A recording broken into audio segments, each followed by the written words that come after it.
Welcome to the 18th part of Mechanical Properties of Fluids.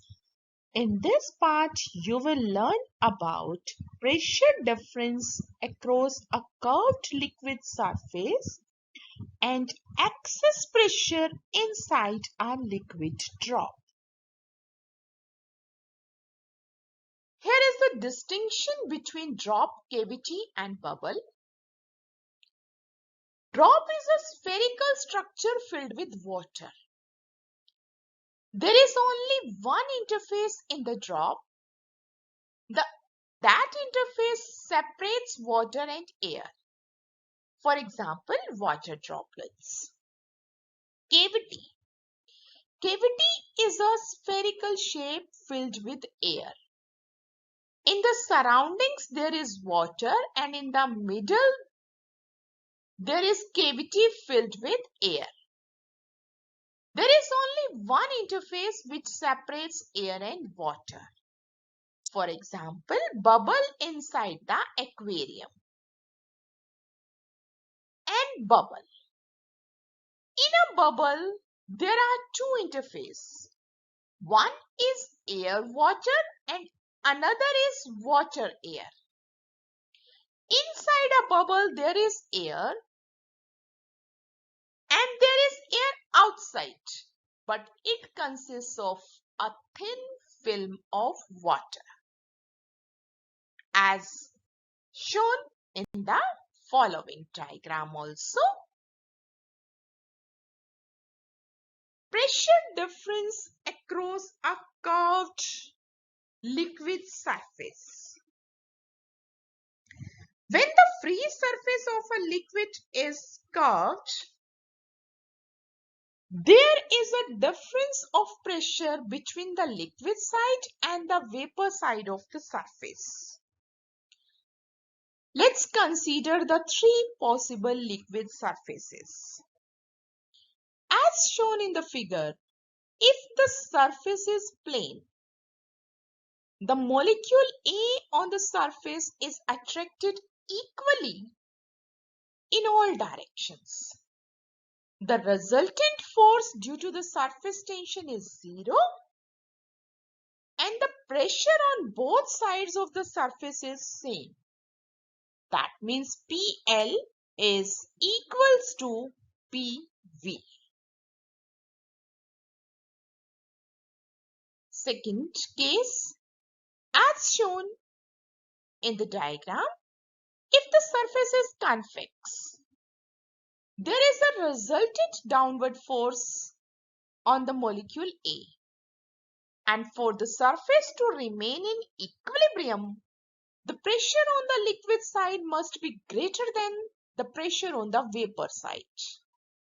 Means PL is greater than PV. Third case, as shown, if the surface is concave, there is a resultant upward force due to the surface tension on the molecule A. For the surface to remain in equilibrium, the pressure on vapor side must be greater than the pressure on the liquid side. Means here PV is greater than PL. Excess pressure inside a liquid drop. Consider a spherical drop of radius r. Let sigma be the surface tension of the liquid, and due to its spherical shape, there is an excess pressure P inside the drop over that on outside.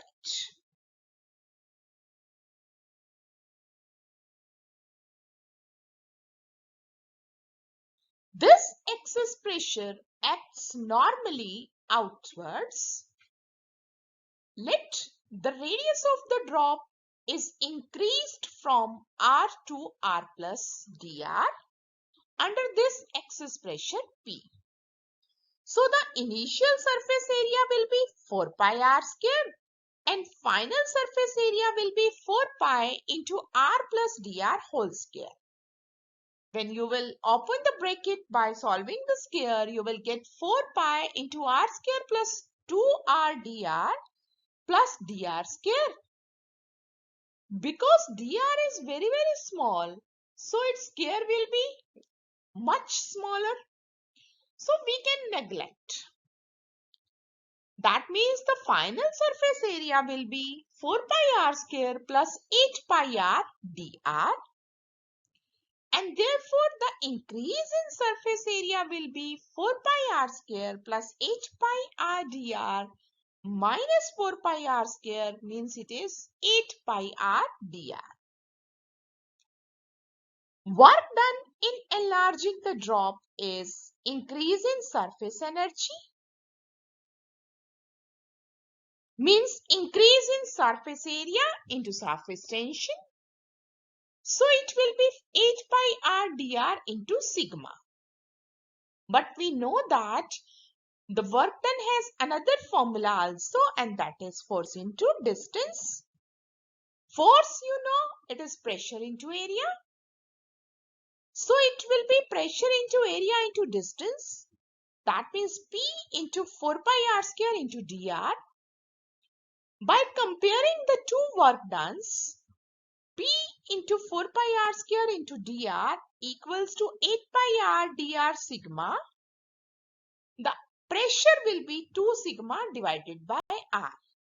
Hence, the excess pressure is 2 sigma by r.